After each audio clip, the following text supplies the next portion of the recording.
મકર રાશિના જાતકો, તમારું ખૂબ સ્વાગત છે। આ વિડિયોમાં આપણે મકર રાશિ માટે જાન્યુઆરી, ફેબ્રુઆરી અને માર્ચ 2026ની ભવિષ્યની સંપૂર્ણ અને સ્પષ્ટ રૂપરેખા વિશે વાત કરીશું। આ કોઈ સામાન્ય રાશિફળ નથી, પરંતુ આવનારા 90 દિવસનો એક સ્પષ્ટ રોડમેપ છે, જેમાં કરિયર, ધન, સ્વાસ્થ્ય અને સંબંધો સાથે જોડાયેલા મહત્વપૂર્ણ ફેરફારોને સરળ ભાષામાં સમજાવવામાં આવશે। જો તમારી મકર રાશિ કે મકર લગ્ન છે, તો આ વિડિયો તમારા માટે ખૂબ જ જરૂરી છે। સૌથી પહેલા વર્ષની શરૂઆતમાં, એટલે કે જાન્યુઆરીના પહેલા 12 થી 13 દિવસ, તમારા 12મા ભાવમાં ગ્રહોનો એક મોટો જમાવડો બની રહ્યો છે। બુધ, મંગળ, સૂર્ય અને શુક્ર આ ચારેય ગ્રહો તમારા 12મા ભાવમાં બેઠા છે। 12મો ભાવ ખર્ચનો, વિદેશનો અને હોસ્પિટલનો છે। તેથી જાન્યુઆરીની શરૂઆતમાં તમને લાગશે કે પરિસ્થિતિ હાથમાંથી સરી રહી છે, ખર્ચાઓ કાબુ બહાર જઈ શકે છે અને ઊંઘ આવવામાં તકલીફ થઈ શકે છે। પરંતુ આ માત્ર આવનારા સારા સમય પહેલાની સફાઈ છે। ત્યારબાદ 13 જાન્યુઆરીથી બાજી પલટાવાની શરૂઆત થશે। એક પછી એક આ બધા ગ્રહો તમારા લગ્ન એટલે કે તમારી રાશિમાં પ્રવેશ કરશે। 13 જાન્યુઆરીએ શુક્ર લગ્નમાં આવશે, જે તમારા માટે યોગકારક છે।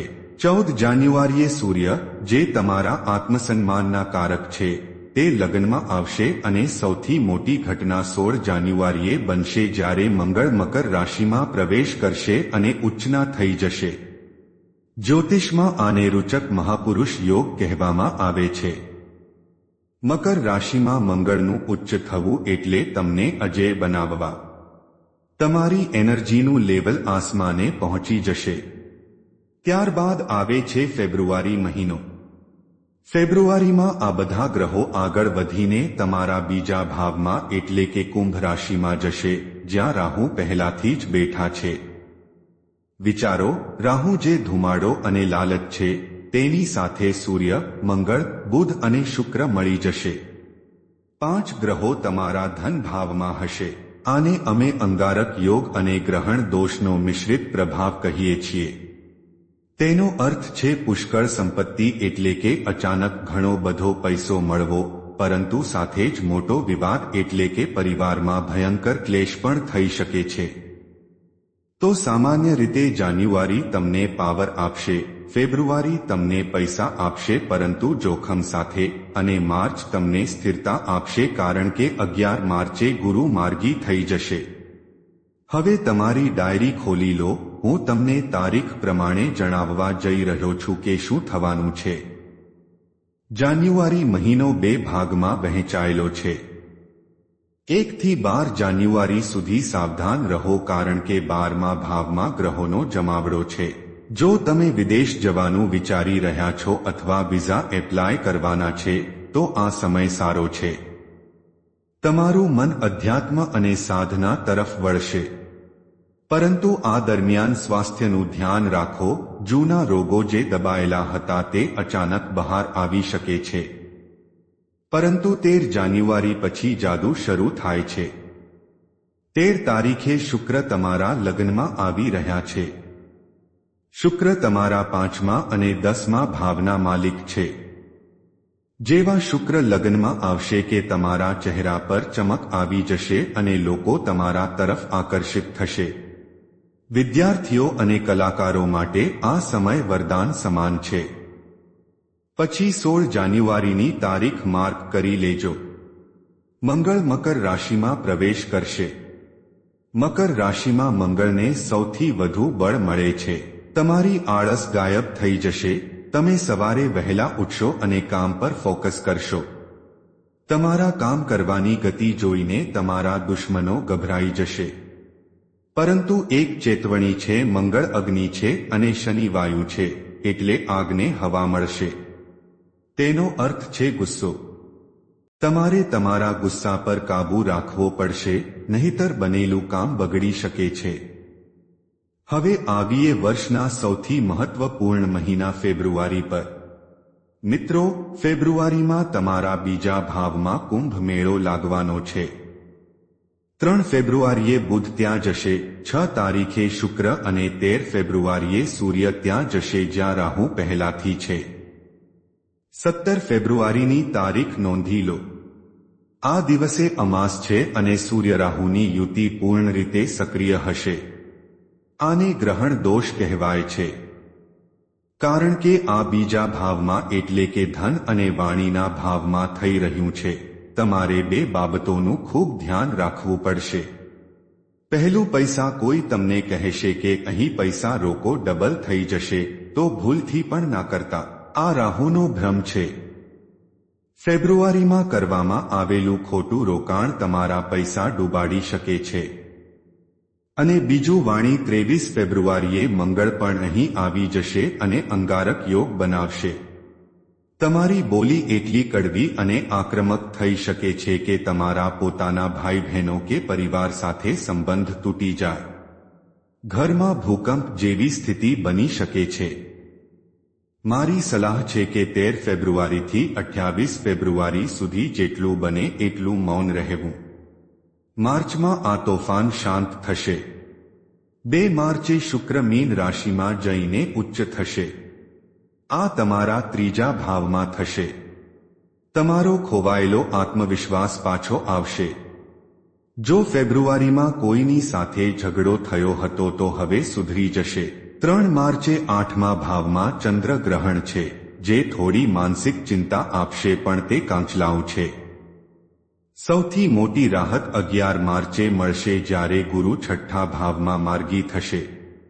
જે શત્રુઓ તમને હેરાન કરી રહ્યા હતા તે શાંત થઈ જશે.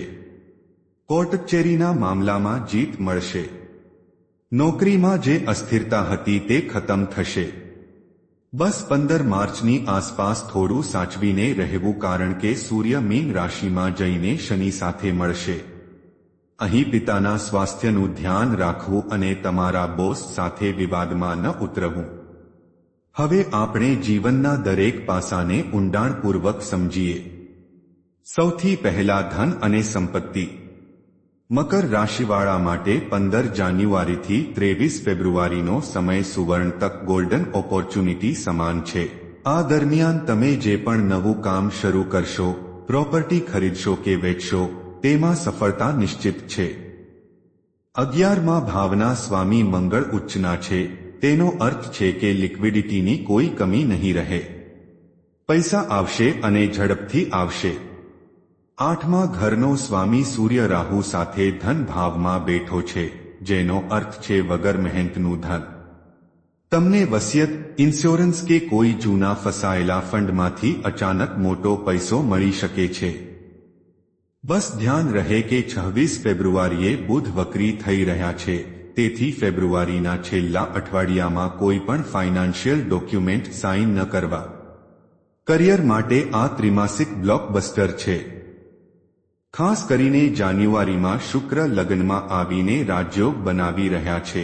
જો તમે પ્રમોશનની રાહ જોઈ રહ્યા હતા તો જાન્યુઆરીમાં વાત પાક્કી થઈ શકે છે. જો તમે જોબ બદલવા માંગતા હોવ તો 13 જાન્યુઆરી પછી પ્રોફાઇલ અપડેટ કરી દો. તમને એવી જગ્યાએથી ઓફર આવશે જે તમારી લાઇફસ્ટાઇલને સુધારી દેશે. જે લોકો રિયલ એસ્ટેટ, તાંબાનો બિઝનેસ કે વર્દીવાળી નોકરી જેમ કે પોલીસ કે આર્મીમાં છે, તેમના માટે આ સમય અદ્ભુત છે. બસ માર્ચમાં ઓફિસ પોલિટિક્સથી બચવું. 15 માર્ચ પછી સૂર્ય અને શનિની યુતિના કારણે તમારા સહકર્મીઓ તમારી ચુગલી કરી શકે છે. સંબંધોની વાત કરીએ તો અહીં થોડી સાવધાની રાખવાની જરૂર છે. જાન્યુઆરી પ્રેમ માટે શ્રેષ્ઠ છે. શુક્ર અને મંગળ લગ્નમાં છે, તમારામાં એક અલગ આકર્ષણ રહેશે. જો તમે સિંગલ છો તો સંબંધ નક્કી થવાના પ્રબળ યોગ છે. પરંતુ ફેબ્રુઆરી સંબંધોની પરીક્ષા લેશે. બીજા ભાવમાં રાહુકેતુ અને સૂર્યનો પ્રભાવ અને ત્યાંથી 8મા ભાવ પર દ્રષ્ટિ. તેનો અર્થ છે અચાનક વિખૂટા પડવું કે સંબંધોમાં કડવાશ આવવી. નાની વાત પર ઈગો ક્લેશ થઈ શકે છે. માર્ચમાં કેતુના પ્રભાવને કારણે સાસરી પક્ષ તરફથી તણાવ મળી શકે છે. તમારે ખૂબ જ ડિપ્લોમેટિક થઈને ચાલવું પડશે.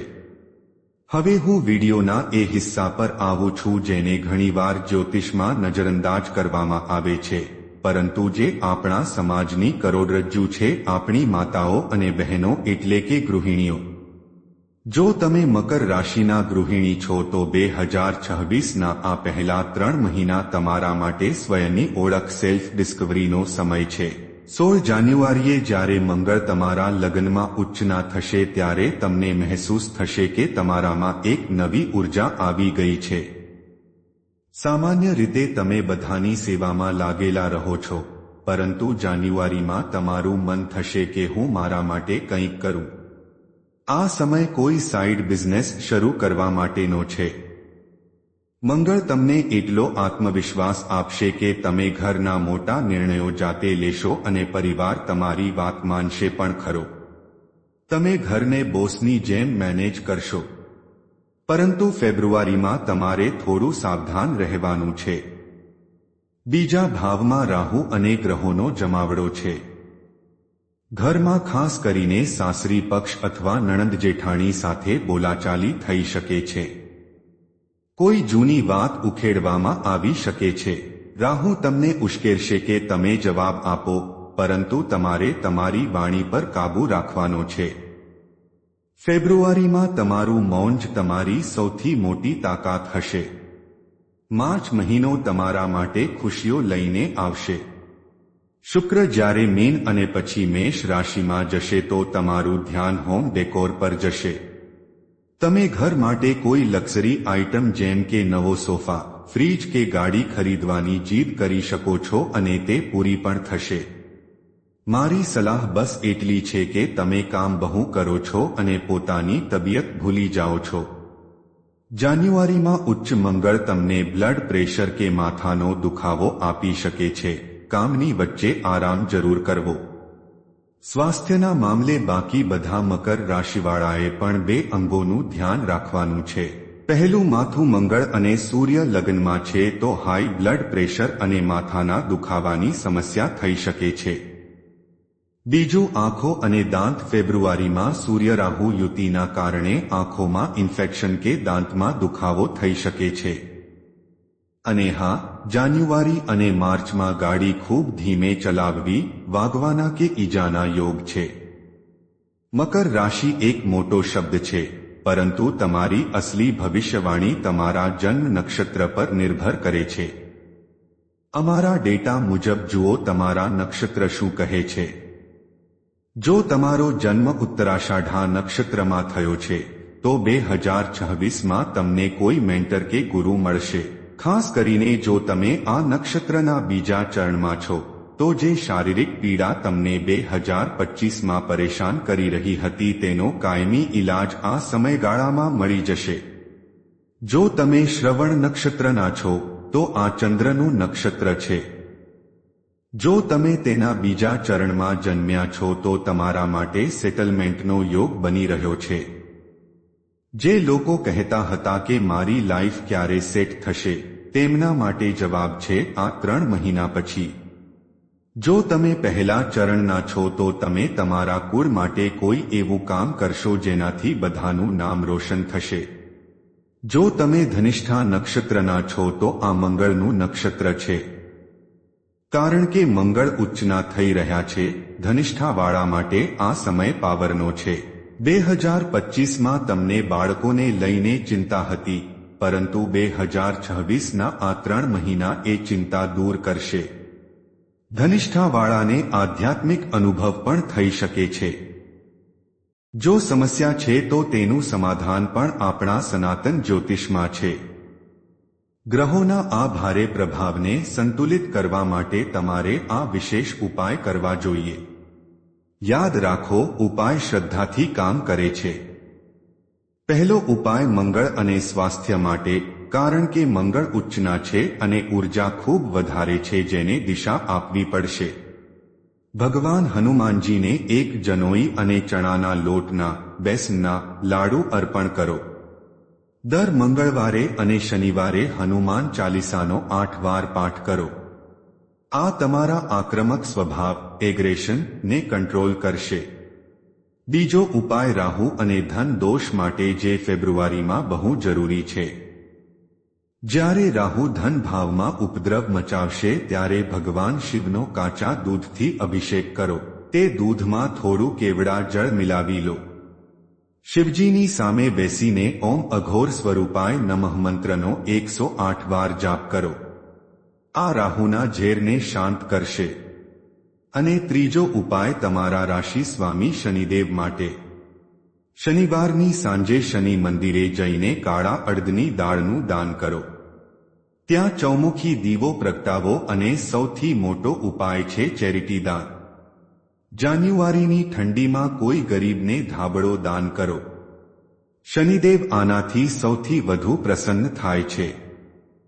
તો મિત્રો, આ હતું મકર રાશિનું 2026ના પહેલા 3 મહિનાનું સંપૂર્ણ વિશ્લેષણ. ડરવાની કોઈ વાત નથી. સાડાસાતી જતી રહી છે.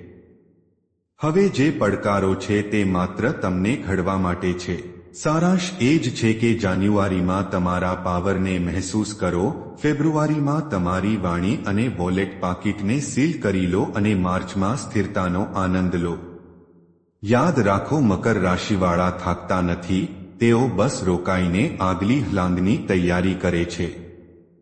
આ સમય તમારી એ લાંબી છલાંગનો છે. જો તમને આ વિસ્તૃત જાણકારી અને અમારો પ્રયાસ પસંદ આવ્યો હોય તો વિડીયોને લાઇક જરૂર કરો. કોમેન્ટ બોક્સમાં તમારા ઇષ્ટદેવનું નામ અથવા જય શનિદેવ લખવાનું ભૂલશો નહીં. આ તમારી હાજરી છે. તમારા મકર રાશિવાળા મિત્રો અને પરિવાર સાથે આ શેર કરો. ચેનલને સબસ્ક્રાઇબ કરો અને બેલ આઇકન દબાવો જેથી એપ્રિલ, મે અને જૂનનો વિડીયો તમે મિસ ન કરો. ઈશ્વર તમારો માર્ગ પ્રશસ્ત કરે. હસતા રહો, મુસ્કુરાતા રહો. હર હર મહાદેવ.